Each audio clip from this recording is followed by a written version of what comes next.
नमस्कार, सत श्री अकाल, आदाब। मेरा नाम मनदीप पुनिया है और आप सुन रहे हैं पंजाबी रेडियो यूएस से। मैं एक बार फिर हाजिर हूं नए बुलेटिन के साथ और शुरुआत करते हैं आज की मुख्य खबरों से।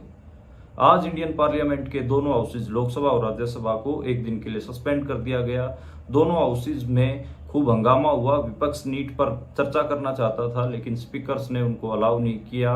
राज्यसभा के स्पीकर जगदीप धनखड़ और लोकसभा के स्पीकर ओम बिरला ने आरोप लगाया कि विपक्ष दोनों हाउसेज में अनरेस्ट करना चाहता था। दोनों हाउसेज में उन्होंने शोर शराबा किया, इसलिए उन्होंने एक दिन के लिए कार्रवाई को स्थगित किया है।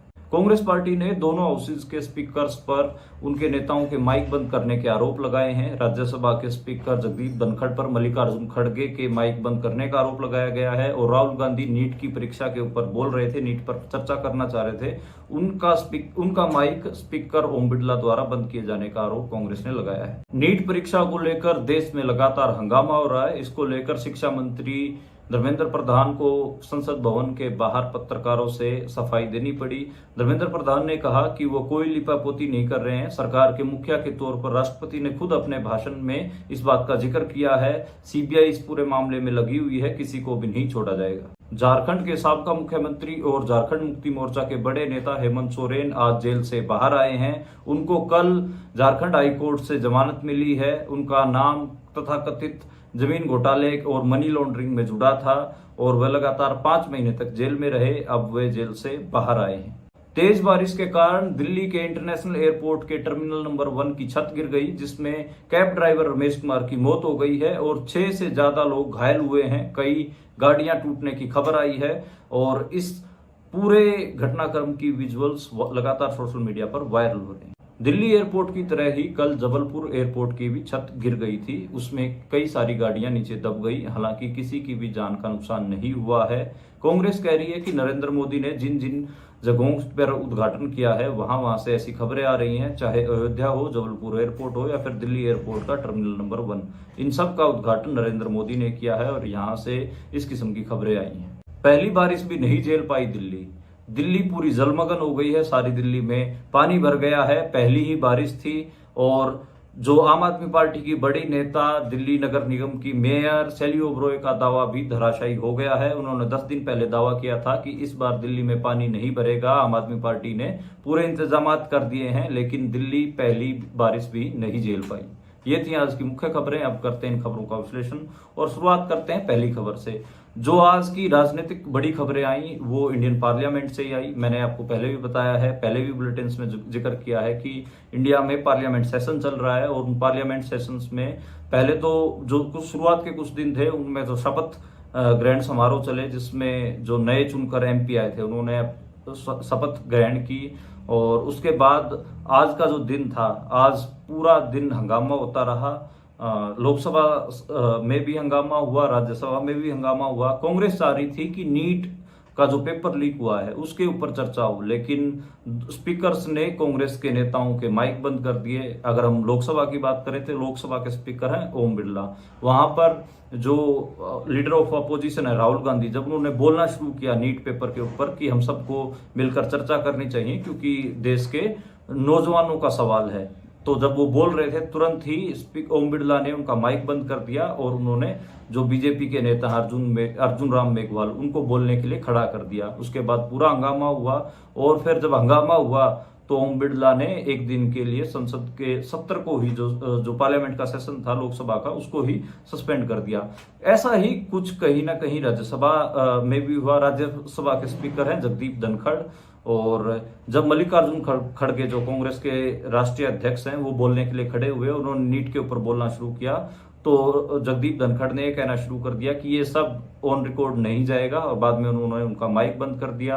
राज्यसभा में भी जो अपोजिशन पार्टियां हैं उन्होंने जब इसके ऊपर शोर मचाना शुरू किया तो फिर जगदीप धनखड़ ने जो राज्यसभा का सेशन था उसको भी एक दिन के लिए सस्पेंड कर दिया गया है। बहुत ज्यादा इसके ऊपर गहमा गहमी रही और जो अपोजिशन पार्टियां हैं और खासकर कांग्रेस की बात करें, समाजवादी पार्टी की बात करें, लगातार नीट पेपर को लेकर वो सरकार के ऊपर हमला बोल रहे हैं। अखिलेश यादव ने स्टेटमेंट दी, समाजवादी पार्टी के बड़े नेता हैं, उन्होंने कहा कि नीट पेपर खाली उन बच्चों का मामला नहीं है बल्कि उन परिवारों का भी मामला है। खाली जब बच्चा तैयारी करता है तो खाली अकेला बच्चा सफर नहीं कर रहा होता, बल्कि वो परिवार भी सफर कर रहा होता है, उस परिवार भी साथ तैयारी कर रहा होता है। तो उन्होंने कहा कि ये करीब 2 करोड़ लोगों का मामला है, इसको ऐसे ही सरकार जाने नहीं दे सकती। उन्होंने सरकार के ऊपर कई सारे गंभीर आरोप लगाए। जो किरण रिजिजू जी हैं बीजेपी के नेता, वो असल में आजकल संसद कार्रवाई मंत्री भी, यानी कि पार्लियामेंट में जो कुछ भी होगा उसके कहीं ना कहीं वो उस सारी चीजों को कोऑर्डिनेट करते हैं। उन्होंने कहा कि आज का सेशन नीट के लिए नहीं था, ये अनकॉन्स्टिट्यूशनल है। उन्होंने जो अपोजिशन की जो डिमांड थी नीट पेपर पे चर्चा की, उसको अनकॉन्स्टिट्यूशनल ही करार दे दिया। हालांकि प्रेशर बहुत ज्यादा था, क्योंकि पूरे दिन भर ये वायरल भी हो रहा था, ट्रेंड हो रहा था सोशल मीडिया पे। तो जो भारत के शिक्षा मंत्री हैं, शिक्षा के वजीर हैं, उनको तालीमी वजीर को, इसके धर्मेंद्र प्रधान को इसके ऊपर स्टेटमेंट देनी पड़ी है। धर्मेंद्र प्रधान ने कहा है कि सरकार कोई लिपापोती नहीं करी है। जो सरकार की मुखिया होती है राष्ट्रपति ने अपने अभिभाषण में नीट पेपर के बारे में जिक्र किया है, तो हम इससे भाग नहीं रहे हैं, बल्कि इसके ऊपर कार्रवाई करने के लिए तत्पर हैं। उन्होंने कहा कि सीबीआई है वो धरपकड़ कर रही है, जो भी इस मामले में दोषी होंगे उनको नहीं छोड़ा जाएगा। उन्होंने कहा कि जो विपक्ष है वो खामखा इस चीज को इशू बना रहा है, बच्चों के ऊपर राजनीति कर रहा है।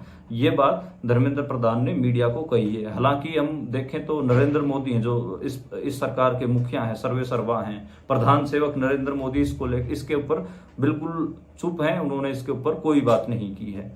तो इंडियन पार्लियामेंट में लगातार ये सब हो रहा था। और उससे अगर हम अगली खबर की बात करें तो वो झारखंड के साबका मुख्यमंत्री हेमंत सोरेन के बारे में है। कल उनको झारखंड हाईकोर्ट से जमानत मिल गई थी। पूरे 5 महीने बाद आज वो जेल से रिहा हुए हैं। उनके ऊपर उनकी गिरफ्तारी ईडी ने की थी। आरोप क्या था, आरोप भी आप सुन लीजिए। 8 एकड़ कोई जगह थी, वो खरीदी गई 36 लाख रुपए में। और ईडी ने कहा कि जो 36 लाख रुपए थे ये कहीं ना कहीं इन्होंने करप्शन करके कमाए हुए पैसे थे। तो एक हिसाब से मनी लॉन्ड्रिंग का उनके ऊपर उन्होंने लगाया गया, करप्शन नहीं, उन्होंने काला धन का, बल्कि ब्लैक मनी का और मनी लॉन्ड्रिंग का उनके ऊपर मामला दर्ज किया गया। लेकिन जांच में पाया गया कि ना तो जमीन हेमंत सोरेन के नाम थी, ना कोई ट्रांजैक्शन थी। तो सिर्फ और सिर्फ एक हिसाब से ईडी के आरोपों के ऊपर ही मामला चल रहा था। और ईडी के आरोपों के ऊपर ही एक आदिवासी मुख्यमंत्री भारत की जेल में 5 महीने तक बंद रहा। लोकसभा चुनाव भी है, उसकी पार्टी को जो नुकसान हुआ है वो हम सबको पता है। और हेमंत सोरेन आदिवासियों का एक हिसाब से रिप्रेजेंटेटिव भी है। झारखंड मुक्ति मोर्चा पार्टी के बड़े नेता हैं। उनके पिताजी शिबू सोरेन वो भी झारखंड के मुख्यमंत्री रहे हैं, आदिवासियों के बड़े नेता रहे हैं। तो 5 महीने तक सिर्फ 36 लाख रुपए की मनी लॉन्ड्रिंग के केस में एक राज्य का सीएम जेल में बंद रहा। 36 लाख रुपए में अगर आप मोहाली में, चंडीगढ़ में 100 गज का प्लाट लेने जाएंगे वो भी नहीं मिलेगा। 36 लाख रुपए में जो ईडब्ल्यूएस का फ्लैट होता है 1 बेडरूम का, इकोनॉमिक वीकर सेक्शन के लिए, जिसमें 200 स्क्वायर फीट तक, 300 स्क्वायर फीट तक एरिया होता है, जिसमें एक बिल्कुल छोटा सा कमरा होता है, छोटा सा किचन होता है, वो उसकी कीमत है चंडीगढ़ में और मोहाली में। और उस 36 लाख रुपए के ऊपर एक सूबे का सीएम 5 महीने तक जेल में रहा। अब आप सोच के देखिए कि नरेंद्र मोदी सरकार जो ईडी जैसी संस्थाएं हैं उनका कितना ज्यादा दुरुपयोग कर रही है। तो इसको लेकर हम अपने पुराने बुलेटिन्स में बात कर चुके हैं कि हेमंत सोरेन की गिरफ्तारी कैसे गलत है। जो अरविंद केजरीवाल का मामला है, देखिए वो करोड़ों का मामला, 100 करोड़ का मामला है, पूरा नीति ही बदल देने का मामला है, शराब नीति घोटाले का। और यहाँ एक आदिवासी मुख्यमंत्री का जो मामला वो सिर्फ 36 लाख रुपए की मनी लॉन्ड्रिंग का मामला है, और उस पर उनको 5 महीने तक जेल में रहना पड़ा है। झारखंड हाईकोर्ट ने इसके ऊपर कमेंट भी किया है। उन्होंने कहा कि आप ये सब कैसे कर ले रहे हैं, ईडी को उन्होंने एक हिसाब से डांट भी लगाई है। और उसके अलावा आज जब हेमंत सोरेन जेल से बाहर आए तो उनके वकील भी थे, उनके साथ उनकी पत्नी थी कल्पना सोरेन। कल्पना सोरेन ने बहुत डटकर ये लड़ाई लड़ी है, वो लोकसभा चुनाव में भी काफी एक्टिव दिखी थी। और हेमंत सोरेन ऐसे मुख्यमंत्री हैं जिनके ऊपर जैसे ही आरोप लगे, जैसे ही उनकी गिरफ्तारी हुई, उन्होंने तुरंत अपना सीएम पद छोड़ दिया और वो साबका सीएम बन गए एक हिसाब से, और जेल में गए कि जब तक ट्रायल नहीं हो जाता तब तक वो सीएम नहीं रहेंगे झारखंड के। और अपनी जगह, उनकी जगह पर चंपाई सोरेन मुख्यमंत्री बने झारखंड पे। लेकिन दिल्ली के मुख्यमंत्री अरविंद केजरीवाल ये हिम्मत नहीं दिखा पाए। उन्होंने खुद सत्ता अपने हाथ में रखी, सारी पावर अपने पास रखी, और जेल में भी हैं, अभी भी सीएम बने हुए हैं। उन्होंने सीएमशिप अपनी नहीं छोड़ी है। तो ये एक अंतर और है अरविंद केजरीवाल में और हेमंत सोरेन में। अरविंद केजरीवाल कहीं ना कहीं ऐसे पावर हंगरी दिखाई देते हैं और हेमंत सोरेन के ऊपर जैसे ही आरोप लगे उन्होंने तुरंत अपना सीएम पद छोड़ दिया, तुरंत मुख्यमंत्री की कुर्सी से उतर गए और जब तक ट्रायल चलता रहा, जब तक उनको जमानत नहीं मिल गई। हालांकि अब भी देखना होगा कि वो मुख्यमंत्री बनते हैं या फिर चंपाई सोरेन ही मुख्यमंत्री रहेंगे। ये अब देखना होगा कि झारखंड की राजनीति में क्या नया बदलाव होता है। लेकिन दिल्ली की राजनीति में तो बहुत क्लियर है कि अगर अरविंद केजरीवाल अंदर रहेंगे तो मुख्यमंत्री भी वही रहेंगे। अरविंद केजरीवाल अपनी कुर्सी नहीं छोड़ने वाले, जबकि हम सबको पता है कि एक बंदा जब कॉन्स्टिट्यूशनल पोस्ट पे होता है तो किस किस्म के दबाव जो जुडिशरी होती है उसके ऊपर भी होता है। इन्वेस्टिगेशन एजेंसीज तो हालांकि जो सरकार है, जो केंद्र की सरकार है बीजेपी, उनकी कठपुतली बने हुए हैं, उनके तोते बने हुए हैं, तो वो तो हमें साफ दिखता ही है। उससे हम अगर अगली खबर की बात करें तो वो आज दिल्ली के इंटरनेशनल एयरपोर्ट से आई। टर्मिनल नंबर 1 की छत गिर गई क्योंकि बहुत भारी बारिश दिल्ली में हुई थी, पहली बारिश थी और उसी में ही इंटरनेशनल एयरपोर्ट के टर्मिनल नंबर 1 की छत गिर गई। छत गिरने से रमेश कुमार नामक एक कैब ड्राइवर की मौत हुई है। वो उनकी एक फोटो भी आप देख रहे होंगे कि वो अपनी व्हाइट टैक्सी में बैठे हुए हैं और ऊपर छत गिरने के बाद वो एकदम अपनी गाड़ी में पिचके हुए हैं। बहुत मार्मिक तस्वीर है, इंटरनेट पे बहुत ज्यादा वायरल हो रही है। लोग पूछ रहे हैं कि इस मौत का जिम्मेदार कौन है। जिम्मेदारी तो बनती है और ये जिम्मेदारी सरकार की जिम्मेदारी है कहीं ना कहीं कि क्यों एक कैब ड्राइवर को अपनी जान गंवानी पड़ी एक घटिया इंफ्रास्ट्रक्चर करके। बता दें कि टर्मिनल नंबर 1 का जो उद्घाटन है वो नरेंद्र मोदी ने कुछ महीने पहले ही किया था, उस छत का जो छत गिरी है। हालांकि बीजेपी की टूल किट एक्टिवेट हो गई है, वो कह रही है कि ये जो टर्मिनल नंबर 1 है ये साल 2008-9 में जीएमआर नाम की एक कंपनी ने बनाया था, कांग्रेस के कार्यकाल में बनाया। लेकिन हम सबको पता है कि टर्मिनल नंबर 1 की वो छत, उसका उद्घाटन नरेंद्र मोदी ने किया था। मामला ये नहीं है कि वो किस कार्यकाल में भी, मान लो 2008-9 में भी अगर टर्मिनल नंबर 1 बना है तो क्या उसकी रख रखाव की जिम्मेदारी नरेंद्र मोदी सरकार की नहीं है? आज 2024 में हम हैं तो इस पूरे मामले को 16 साल हो गए हैं उस छत को बने हुए। क्या उसकी रख रखाव की, उसमें पानी जा रहा है या नहीं जा रहा है, उसकी प्रॉपर सिस्टम है या नहीं है, इसकी रख रखाव की जिम्मेदारी कौन है? सरकार हमेशा बचने की कोशिश करती है तो सारा मामला कांग्रेस पे डाल देती है, 70 सालों पे डाल देती है, कहती है कि 70 साल में देश में कुछ हुआ ही नहीं, हम ही सब कुछ कर रहे हैं और इसलिए हमें इन सब चीजों का सामना करना पड़ रहा है। इस किस्म का जो नुक्ता है वो सरकार का रहता है। तो टूल किट एक्टिवेट हो गई, बड़े बड़े पत्रकार गोदी मीडिया के सब लिख रहे थे, लेकिन सरकार की जिम्मेदारी बनती है और इसके ऊपर सरकार की जवाबदेही तय होनी चाहिए। कल जबलपुर एयरपोर्ट की छत भी गिरी थी, हम सबको पता है, उसमें भी कई सारी गाड़ियां क्षतिग्रस्त हुई, लेकिन उसमें किसी की भी जान का नुकसान नहीं हुआ। जो दिल्ली एयरपोर्ट है इसमें एक कैब ड्राइवर की मौत हुई और 6 लोग घायल भी हुए हैं, वो सब अस्पतालों में भर्ती हैं और देखना होगा कि कब उनकी हेल्थ के क्या अपडेट हैं, कल मैं आपको जरूर बताऊंगा। इसके अलावा जो जबलपुर एयरपोर्ट की छत गिरी उस पर भी विजुअल्स बाहर नहीं आने दिए, इवन कल वो गिरी है और कल मीडिया में खबर ही नहीं बनी, बल्कि आज जब इंटरनेशनल एयरपोर्ट दिल्ली वाले की छत गिरी है तब वो खबर बन रही है। उसका उद्घाटन भी नरेंद्र मोदी ने किया था और कांग्रेस इसके ऊपर लगातार हमला कर रही है कि नरेंद्र मोदी जिस चीज का भी उद्घाटन करके आते हैं उसकी ऐसी हालत होती है, वो ऐसे नुकसान होता है। अयोध्या नगरी का भी मामला सामने है, अयोध्या में भी पहली बारिश आई और सारी जलमग्न हो गई, सारी में पानी भर गया, राम मंदिर में पानी रिसने लग गया, जो उनकी छत थी राम मंदिर की वो भी टपकने लग गई। इसको लेकर भी काफी विवाद हो रहा है। ऐसे ही मतलब एक हिसाब से जवाबदेही तो बनती है इस खराब इंफ्रास्ट्रक्चर की। बिहार में भी पिछले दिनों में नदी में एक पुल बह गया था, उसको लेकर भी बहुत सारा विवाद हुआ। नितिन गडकरी ने ट्वीट करके कहा कि वो उन्होंने नहीं बनाया है, राज्य सरकार ने बनाया है, नीतीश कुमार के ऊपर वो बात डाल दी गई।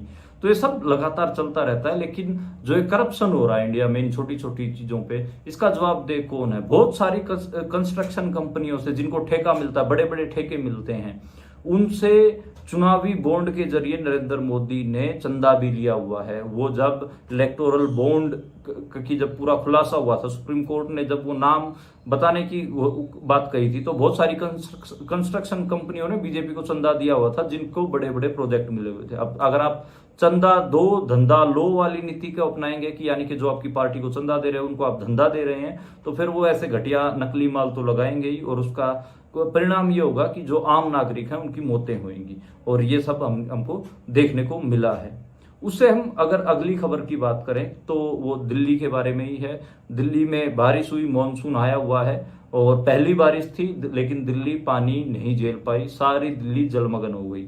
सारी दिल्ली में पानी भरा हुआ है और इवन लुटियन दिल्ली, जहां पर एमपीज के घर हैं, जो ये सांसद नए सांसद चुन के आए हैं, प्रधानमंत्री का आवास हो, राष्ट्रपति, ये सब पूरा जलमग्न था। इवन समाजवादी पार्टी के जो नेता हैं राम गोपाल यादव, उनका तो एक विजुअल भी वायरल हुआ। 2 लोग उनको ऐसे कंधे पे बैठा के गाड़ी में पहुंचा रहे हैं और नीचे वो टेक भी नहीं रहे।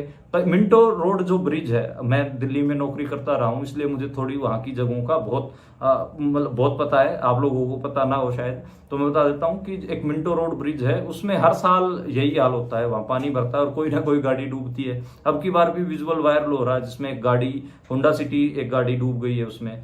तो उसके ऊपर पत्रकार खूब लिख रहे हैं कि ये मिंटो रोड ब्रिज तो हमेशा ही कोई ना कोई हर मॉनसून में ये गाड़ियों को लीलता है। लुटियन दिल्ली पूरी भरी हुई है और जो झुग्गियों के इलाके हैं वो सारे तहस नहस हो गए हैं। जो यमुना का बैंक है, यमुना के इलाके हैं, वहां पर भी बहुत सारी दिक्कतों का सामना आ रहा है। इसमें एक्सपोज कौन हुआ है? इसमें एक्सपोज हुई है आम आदमी पार्टी। आम आदमी पार्टी की नेता और दिल्ली नगर निगम की मेयर शैली ओबरॉय, उन्होंने 10 दिन पहले एक दावा किया था, उनका इंटरव्यू मीडिया में मैं देख रहा था।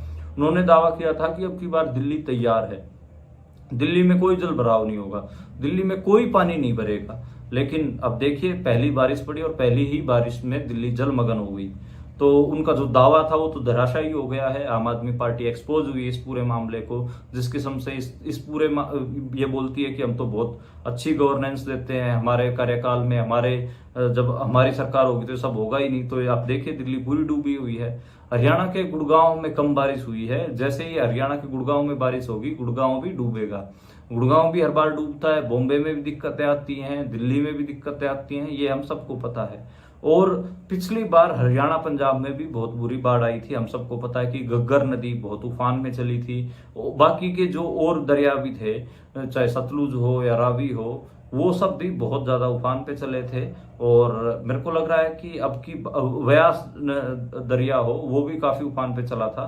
तो अब की बार लग रहा है कि ये सब पंजाब और हरियाणा बच जाएगा। शायद सरकारों ने अच्छा काम किया होगा। अगर अब की बार भी बारिश ज्यादा हुई और ये दरिया, जो ये नदियां हैं, ये उफान पे चले, तो हरियाणा पंजाब में एक बार फिर से नुकसान होगा। जिन जिन जगहों पे नुकसान हुआ था, जैसे मैंने उस समय बाढ़ में रिपोर्टिंग की थी और बाढ़ के बाद भी मैंने फॉलो अप किया था, तो जिन जगहों पे बाढ़ आई थी नदियों की वजह से, वहां पर उन खेतों में 4-4, 5-5 इंच ऐसे रेती जमा हो गई थी। तो किसानों को उठाना पड़ा। सरकार पहले परमिशन नहीं दे रही थी, फिर किसान यूनियनों ने धक्के से उसको उठाया और उन जमीनों को दोबारा खेती लायक बनाया। किसानों ने दोबारा से फसलें बीजी, बहुत सारा नुकसान हुआ, पशुओं को बहुत सारा नुकसान हुआ। लंपी नाम के एक वायरस होता है, उसकी बीमारी फैल गई थी पशुओं में और बहुत सारे पशु भी मारे गए, इसमें बाढ़ में बह गए थे और बहुत सारा नुकसान हरियाणा पंजाब में हमें देखने को मिला था। अब की बार मुझे लगता है कि तट अगर नहीं बांधे होंगे तो नुकसान दोबारा होगा ही होगा। और हिमाचल में भी बहुत ज्यादा नुकसान हुआ था। तो जब भी भारत में बारिश आती है तो भारत का जो इंफ्रास्ट्रक्चर है वो जरूर एक्सपोज होता है। हर साल की कहानी है। जैसे ही बारिश आई, जो इंडिया डेवलपमेंट के दावे करता है बड़े बड़े, वो सारे एक्सपोज हो जाते हैं।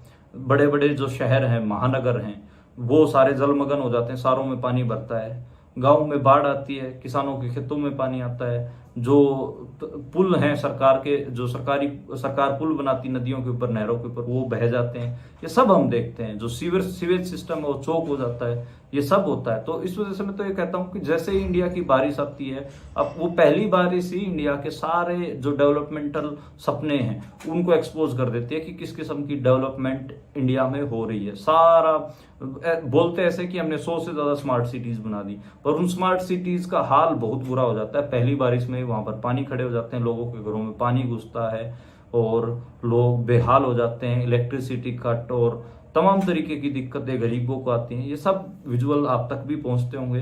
तो एक हिसाब से जो इंडिया की डेवलपमेंटल स्टोरी है वो बारिश के कारण एक्सपोज हर साल होती है। तो ये आज की मुख्य खबरें थी।